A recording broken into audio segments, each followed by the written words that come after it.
ఇటు చిరంజీవి గారి ఫ్యామిలీతో బాగా క్లోజ్గా ఉంటున్నారు, అటు చూస్తేనే మోహన్ బాబు గారి ఫ్యామిలీతో క్లోజ్గా ఉంటున్నారు. వాళ్ళిద్దరు ఎలా ఉంటారు? బయటకేమో బాగా ఎక్స్పోజ్ ఏమో వీళ్ళిద్దరికి పడదు అన్నట్టుగా ఎక్స్పోజింగ్ ఉంటుంది. అంటే కార్డియల్గా ఉంటారండి. అంతేనా? సినిమా ఇండస్ట్రీలో ఏ కుటుంబంతోనూ రోజు కలిసి తిరగదు. కలిసినప్పుడు బాగుంటారు అంతే అంతే అంతే కదా.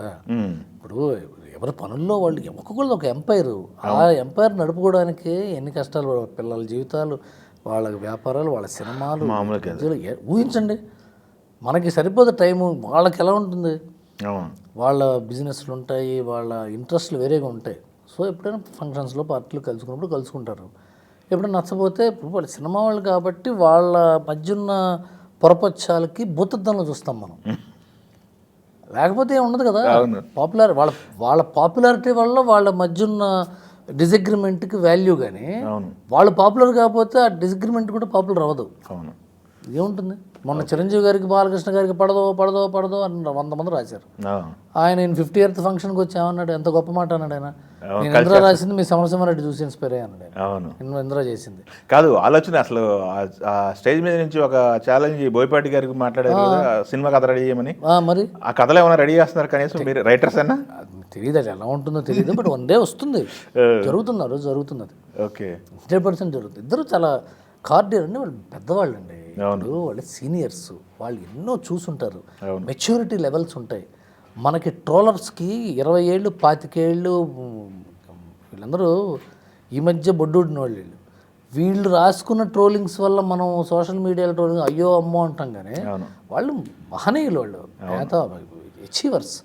మోహన్ బాబు గారు కానీ, చిరంజీవి గారు కానీ, బాలకృష్ణ గారు కానీ, వాళ్ళు ఎంత వాళ్ళు పెద్ద జర్నీ వాళ్ళది. అవును. ఇంకొక డిస్కషన్ ఎక్కువ జరుగుతుంది ఇండస్ట్రీలో, మీ ఒపీనియన్ ఏంటంటే చెప్పండి దానిపైన. రివ్యూస్ అనేది చాలా బ్యాడ్ చేస్తున్న సినిమాకి రివ్యూ అనేది అవసరమా అని, లేకపోతే రివ్యూస్ అనేది రిలీజ్ రోజు రాకుండా 3-4 రోజులు అయిన తర్వాత? నాకైతే దాని మీద ఎటువంటి ఒపీనియన్ రాసుకోవచ్చండి. అది వాళ్ళ జాబ్, అది ఒపీనియన్ చెప్పడం జాబ్ అది. ఓకే, అసలు ఒపీనియన్ చెప్పకపోతే మనమే ఉండము. రివ్యూస్ లేకపోతే సినిమాలకు వాల్యూ లేదు. రివ్యూస్ ఇప్పుడు కాదండి, ఎప్పటి నుంచో సినిమా ఆర్ట్ పుట్టినప్పటి నుంచి క్రిటిసిజం పుట్టింది. ఓకే, విశ్లేషణ పుట్టింది. ఆర్ట్కి విశ్లేషణే ప్రాణం. ఆర్ట్కి ఎనీ ఆర్ట్ బిజినెస్ విశ్లేషణ అనేది చాలా ఇంపార్టెంట్ అంగం. అది ఓకే, అది ఉండొచ్చు, తప్పులేదు. అంటే రివ్యూస్ వస్తున్నాయి, నిజంగా రివ్యూస్ బాగున్నప్పుడేమో వాటిని పోస్టర్ మీద వేసుకుని వీళ్ళు ఎంత ఇచ్చారు అంటారు కదా. రేటింగ్లు తక్కువైనప్పుడే కదా తీసేయండి అంటున్నారు. మేము ఎంత డబ్బు పెట్టి తీసాము, సోమ మంగళవారం ఆగచ్చు కదా. అది I don't really engage to that kind of thing. ఎవరిష్టం వాళ్ళది. ఓకే, దాని మీద కోర్టు రూలింగ్ తీసుకురావటం అనే I don't think it is. ఇంకొకటి అండి, మనకి ఇప్పుడు వస్తున్న సినిమాల్లో, గతంలో కొన్ని సినిమాలు కానీ 90% సినిమాల్లో కథ ఉంటుంది, కథ సినిమాని నడిపిస్తుంది అని చెప్పేసి ఒక ట్రెండ్ ఉంది. ఇప్పుడు వస్తున్న సినిమాలకి కథ ఏమి ఉండట్లేదు, జస్ట్ టేకింగ్ మీద సినిమాలు వెళ్ళిపోతున్నాయి అనేది ఒకటి నడుస్తుంది. దానిపైన మీ ఒపీనియన్ ఏంటి సార్? ఒకప్పుడు కథ అంటే ఎమోషన్ అంటే ఉద్వేగం, బాధ, ఆనందం, కన్నీళ్ళు, పులకింత. ఇది ఉద్వేగభరితమైన కథలు పోయి ఉత్తేజభరితమైన కథలు వస్తున్నాయి. ఆహా, ఏం చెప్పారండి, సూపర్. ఈ ఎగ్జైట్మెంట్ పిచ్చపట్టింది అందరికీ.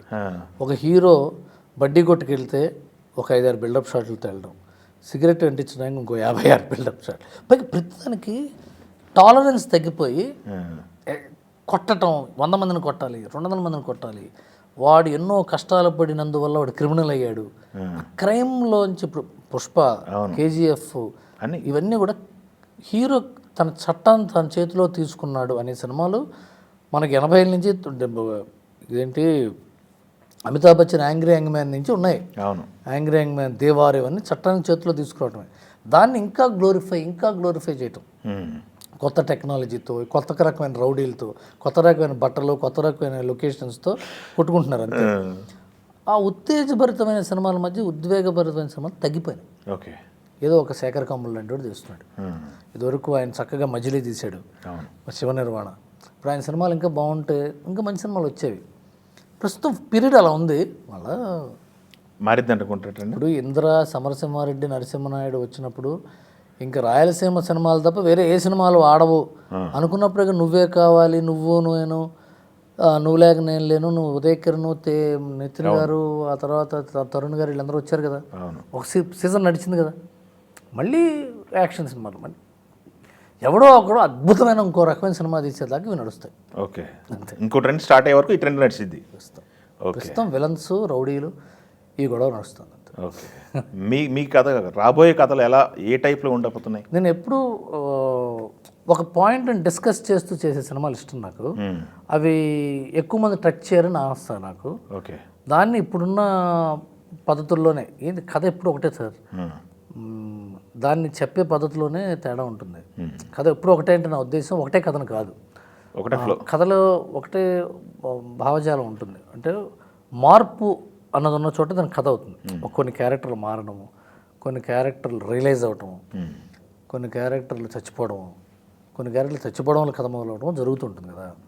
అదే ఎక్కడైనా చెప్పే పద్ధతిలో ఎక్కువ నస లేకుండా కొత్త రైటర్లు, పాత రైటర్లు, కొత్త డైరెక్టర్లు, పాత డైరెక్టర్లు ఉన్నది ఏంటంటే, చాలా మీరు చాలాసార్లు వినుంటారు ఇండస్ట్రీలో, ఏమో ఆ సినిమా ఆడింది ఏంట్రా, చాలా పైపైన తీసాడు సినిమా, డెప్త్కి వెళ్ళాలి కదా, చాలాసార్లు వినుంటాం.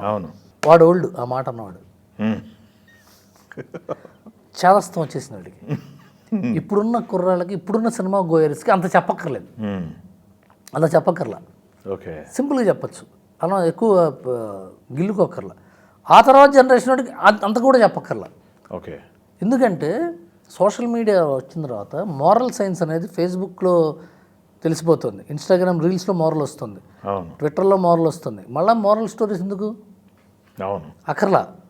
రీల్స్ ఇలా అంటే వేలుతో తోసేయచ్చు కదండి, నవ్వు రాలేదంటే తోసేస్తాం, కామెడీ లేకపోతే తోసేస్తాం కదా, ఏదో ఒక జుమ్మల్ని తోసేస్తాం. అలాంటి సమయంలో సినిమాలు తీసేటప్పుడు ఎక్కువ చేదస్తం ఉండకూడదు, చాలా పైపైన చెప్పాలి. మీకు పిల్లలు ఉన్నారా? పిల్లలకి మీరు చెప్తుంటే విసుగుపుడుతుంది, ఒకసారి చెప్పావు కదా అంటారా? చెప్పావు కదా అంటారు కదా, అది మనకి చేదస్తాం, వాళ్ళకి కాదని అర్థం. అంతేగాని వాళ్ళ తప్పు కాదు. అదే ఓకే.